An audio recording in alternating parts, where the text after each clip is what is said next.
Alrighty, folks, welcome back. We're tying up more great, easy flies that knock the heck out of fish and certainly catch a ton of them. I like to incorporate a little pheasant feathers as well. So what we're going to tie up is a foam beetle with pheasant tail feather legs with the fibers from that long feather that we all know and love. So what we're starting off with for the body of this foam fly that's just going to float and get annihilated by bluegills and the occasional trout is closed cell foam. Here you got a sheet that I've been cutting off of for a couple seasons.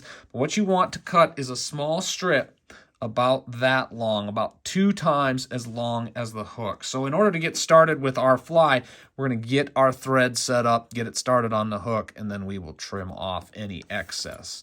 Now you might have seen there that I had cut it to a point, that the point of that foam I had trimmed off it from that rectangular end. We're going to leave this end, but we're going to tie that end there in because it gives us a little easier way of wrapping our thread around it. Now the rest of it will kind of tie down and back, but you want that to end. You want to make sure that you have all of that wrapped in as you get to the back of the fly. And again, this can be very, very simple. You don't need to put the pheasant tail legs in like we're about to, but I like to because it incorporates my favorite bird. So we're locking all that foam down. You got a nice little base there.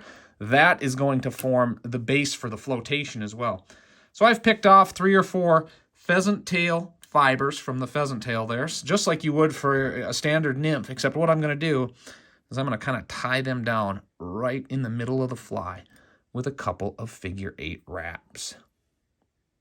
See that? They kind of sit in the middle, and that foam is going to fold down over them. And it makes for, just an extra added element of traction, which will trim down. So what I'm going to do is I'm going to trim the long side now, just so I've got a couple I can work with. And I can flick them a little bit, and they'll separate. See there? They're separating a little bit. I can flick these. But over time, they're going to get hammered by fish, and we're also going to wrap a little dubbing through them. So once they're locked in, we'll take our thread, move it to the back of the hook, and then we're going to add in some dubbing. And now you can use any type of dubbing you want. Here I've got a little bit of an off-color green, kind of an olive color that I'm just going to put a little on to add some contrast to my fly, to give it a little bit of an extra color, and then I'm going to weave it through. So we got a little bit of a dubbing yarn there. It can be a little bulky. That's all right. Just wrap it through. And then when we get to this point, we want to kind of wedge it through those legs. And you can just don't trap them. Just make sure that they stay loose and out there. And make sure that stays closer to the thread. But as you wind it through, you're able to build the body around those fibers, which are going to start to scatter like little legs of an insect.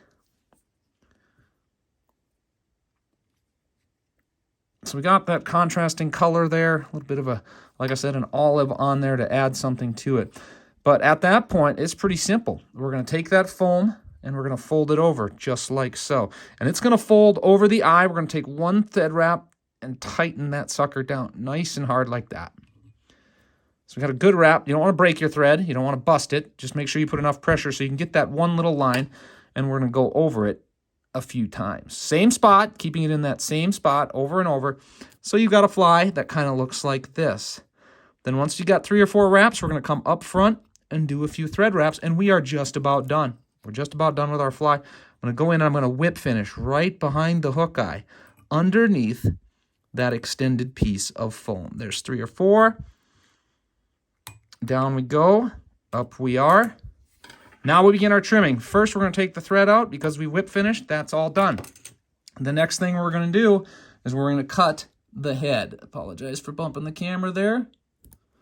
But there we've got the head cut. You can kind of see that right there as I turn it. You see that head hangs over, but you still got plenty of clearance to tie your thread. And then the next part is we're going to even up these legs so they're sticking off like that. And we can clip right about there. See how I got those little legs? They just add a little bit more texture, a little bit more color.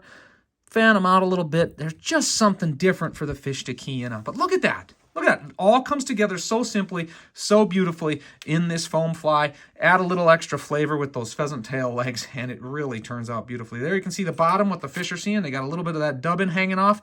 It's a little contrasting color. That big head kind of helps you see it, helps it rise above the water. But yeah, awesome bluegill fly. Great for trout as well. Try it out. Super simple to make and a lot of fun to fish. And it always reminds me of summer. So think warm thoughts and tie up a bunch of beetles.